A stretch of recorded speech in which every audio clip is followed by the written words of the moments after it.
Hello नमस्कार, welcome to inculcate learning. तो जैसे ही डेट शीट रिवील होती है यूजीसी नेट की तरफ से, आप में से काफ़ी स्टूडेंट्स का ये कहना है कि जो है वापस से स्ट्रैटेजी बता दीजिए स्पेसिफिकली। अच्छा, मैंने लिखा नहीं ना यहाँ 15 डेज स्ट्रैटेजी, इसको इधर से लिंक कर लो, ठीक है। सो 15 डेज में सबसे पहला क्वेश्चन तो ये कि क्या जेआरएफ पॉसिबल है अब, क्योंकि बहुत सारे बच्चों ने पढ़ाई छोड़ दी थी, बहुत सारों ने पहले से ही नहीं पढ़ रखा होगा। तो सबसे बड़ा क्वेश्चन ये है, इसको एड्रेस करेंगे। और दूसरी चीज 15 डेज में आप कितना कर सकते हैं पेपर 1 के लिए जिससे मैक्सिमम आउटपुट आपका निकल पाए, वो डिस्कस करेंगे, ठीक है जी। तो सबसे पहला जो क्वेश्चन है हमारा एलिफेंट इन द रूम कि 15 दिन में जेआरएफ पॉसिबल भी है प्रैक्टिकली या नहीं है। बिकॉज ऐसी वीडियोस आपको बहुत मिलेंगी कि 20 डेज 15 डेज जेआरएफ इन वगैरह वगैरह, ठीक है। लेकिन ट्रस्ट मी, अगर आपने पहले बिल्कुल नहीं पढ़ रखा है, ठीक है, आपको कुछ नहीं आता है और आप स्क्रैच से शुरू करना चाहते हैं, सो जेआरएफ थोड़ा सा मुश्किल है। ओके, अगर आप 15 दिन जोर भी लगा लेंगे, हाँ नेट डेफिनेटली हो जाएगा, 15 दिन में नेट को कोई नहीं रोक सकता। जेआरएफ थोड़ा सा मुश्किल इसलिए हो जाएगा क्योंकि आपको दोनों पेपर भी संभालने हैं, आपने अभी तक भी कुछ नहीं पढ़ रखा है। सो 15 दिन में वो ऐसे केक वॉक भी नहीं है ना, बिल्कुल ही कंप्लीटली कि इजी है, ठीक है, अगर आप पढ़ेंगे तो होती हैं चीज़ें, बट ऐसा भी नहीं है कि 10 दिन में ही हो जाएगा। अगर 10 दिन में हो जाता तो 6 महीने का गैप क्यों देते ना हर एग्जाम के बीच में। सो जी, अगर आपने बिल्कुल नहीं पढ़ रखा है तो डेफिनेटली नहीं हो पाएगा जेआरएफ। कोशिश कर सकते हैं डेफिनेटली, ठीक है, अगर आपकी कैपेबिलिटी पे भी निर्भर करता है। ओके, दूसरी, मैं एक एवरेज बच्चे के हिसाब से बता रही हूँ ये चीज। दूसरी चीज जो है, अगर आपने 18 जून के लिए पढ़ा था या पहले पढ़ रखा है या गैप आ गया है थोड़ा बहुत, बट आपने पहले पढ़ा हुआ है, ठीक है, आपने पहले तैयारी की हुई है, तो डेफिनेटली पॉसिबल है। बिकॉज जब आप रिवीजन करेंगे तो उस रिवीजन से आपको सारी चीजें वापस से जो है वो लर्न हो जाएंगी और आपका जो है वो जेआरएफ पॉसिबल है। और वो पॉसिबल है बिना कोचिंग के भी, बिना क्रैश कोर्सेज के भी, बिकॉज वो सारी चीजें ऑलरेडी मैंने करा रखी हैं। अब आपको कितनी करनी है वो मैं गाइड कर देती हूँ ताकि आपको समझ आ जाए और आप जो है और ज्यादा कियोटिक होके, कंफ्यूज्ड होके सारी चीजें ना देखें। सो देखो, ऑब्वियस सी बात है, 15 दिन में जो मैंने पूरा कोर्स के तरीके से सारी वीडियोस करा रखी हैं डिटेल्ड, वो तो नहीं है पॉसिबल। आप 300 वीडियोस 15 दिन में नहीं देख सकते, जबकि आपको पेपर 2 की भी तैयारी करनी है साथ साथ। ओके, सो पेपर 2 और 1 को आप बैलेंस कर पाए, आप थोड़े काम माइंड से कर भी पाए और आपको भी थोड़ा लॉजिकल लगे कि हाँ इतना है ना, ये हो जाएगा, ठीक है। सो वो चीज मैं आपको बता देती हूँ। सबसे पहली चीज आपको क्या करनी है, सबसे पहली चीज आपको थोड़ा सा बेसिक आइडिया हो, थोड़ी सी चीजें रिवाइज हो जाएं, वो ध्यान रखना है। तो मैंने 7 मैराथन पहले करवा रखी हैं।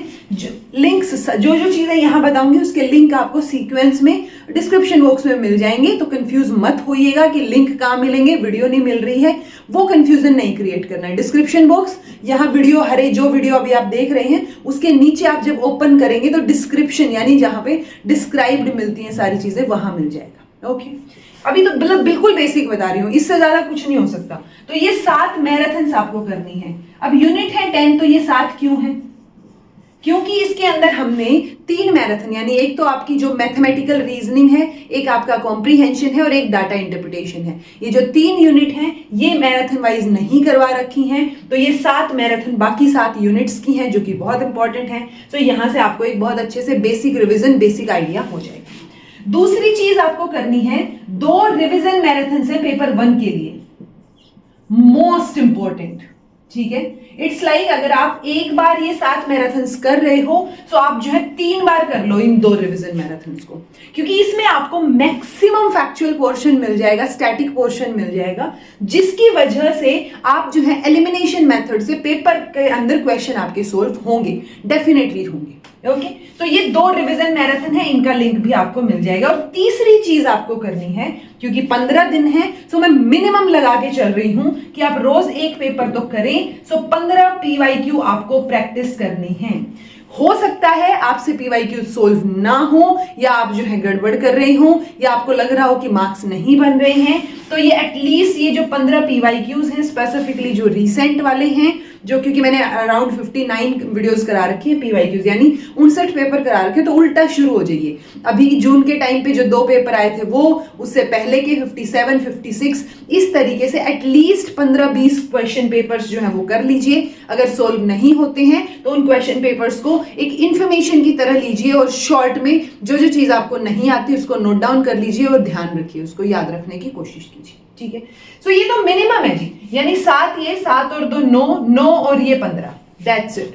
सो जब आप ये कर लेंगे, ये तो चलो आप एक बार देख लो, आपको और आइडिया हो जाएगा, बट आप ये रिवीजन मैराथन को आप मिस मत कीजिए, ठीक है।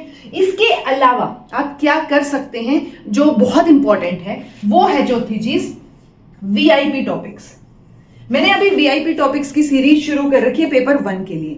12 वीडियोस हम करवा चुके हैं, तो 12 की वो 12 वीडियो, मतलब पॉसिबिलिटी है 2-4 वीडियोस तो और होंगी जब तक एग्जाम आएगा, या जितनी भी होंगी 20 तक पहुंचेंगे हम।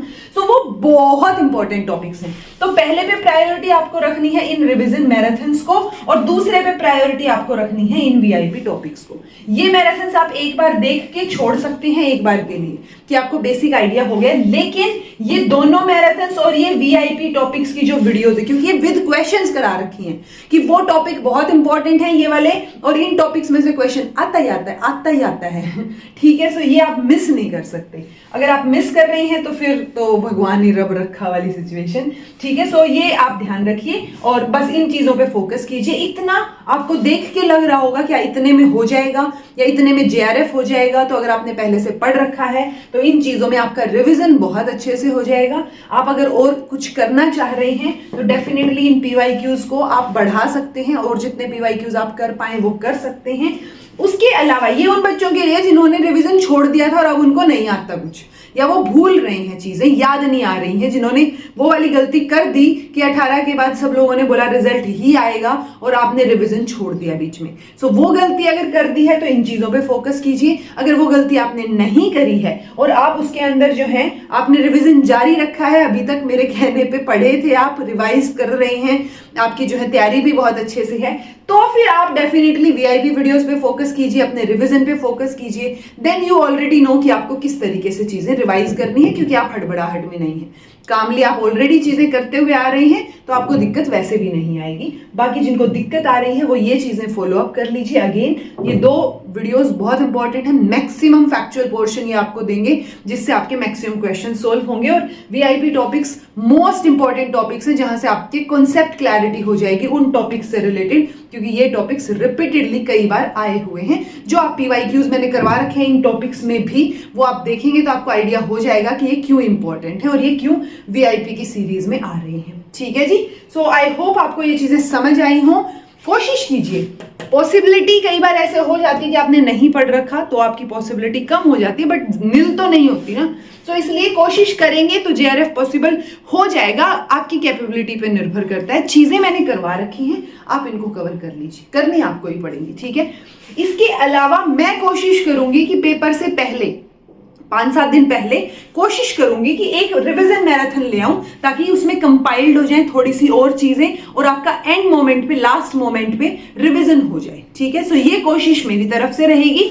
उसके अलावा ये सारी कोशिशें आपको करनी है, पढ़नी है चीजें, एंड पेपर टू एजुकेशन की भी मैं जल्दी डाल दूंगी, 1-2 दिन में, कल नहीं परसों डल जाएगी, ठीक है। सो इसलिए वो चीज इंपॉर्टेंट है। जो पेपर टू एजुकेशन के बच्चे हैं, कल यूके-एलटी वाली जो है क्या है मैराथन है टीचिंग एप्टीट्यूड की, ऑल्दो वो टीचिंग एप्टीट्यूड पे फोकस ज्यादा है, बट उसमें बहुत सारी चीजें वो मेजरली नेट का ही सिलेबस दे रखा है। तो एजुकेशन वाले बच्चे कल संडे को जो लाइव है क्लास मैराथन, उसको ज्वाइन करने की कोशिश कीजिएगा, that will be much more important and helpful to you. And बाकी पेपर 1 वाले इन चीजों पे फोकस करो जी, ठीक है। फिर भी कोई दिक्कत आती है, कुछ और ज्यादा बड़ी क्वेरी आ रही है दिमाग में, रिपीटेड क्वेश्चंस मत पूछा करो, जो ऑलरेडी मैं आंसर कर चुकी हूँ वीडियो में, आप वही क्वेश्चन पूछते हो कई बार। सो एक बार वीडियो पूरा ध्यान से सुनोगे तो आपको समझ आ जाएगा क्या बोला गया है, ओके। सो जस्ट फोकस, ध्यान से सुनो जो बोला गया है और उसको पूरा करने की कोशिश करो, okay. So this was all about today. Thank you so much for watching. Be happy, keep smiling, subscribe to Inculcate Learning. Negative लोगों से दूर रहना ये तैयारी करते करते, बिकॉज नेगेटिविटी बहुत ज्यादा आ जाती है कई बार। सो वो नेगेटिविटी से दूर रहिए, अपनी तैयारी पे फोकस कीजिए, बाकी कंट्रोवर्सीज से, बाकी कमेंट्स से या इधर उधर के कमेंट्स में फंसने से दूर रहिए थोड़ा सा, okay. Focus on your revision, focus on your studies, क्योंकि वो रिविजन ही आपको जेआरएफ दिलाएगा। किसी से बहस करना या किसी से जो है वो नेगेटिव वाइब्स बिल्कुल सारी ले ही लेना, वो आपको जेआरएफ नहीं दिलाएगा, ओके जी। So thank you so much for watching. Subscribe कर सकते हैं आप, it's absolutely free, and be consistent in your efforts, because consistency is the key to success.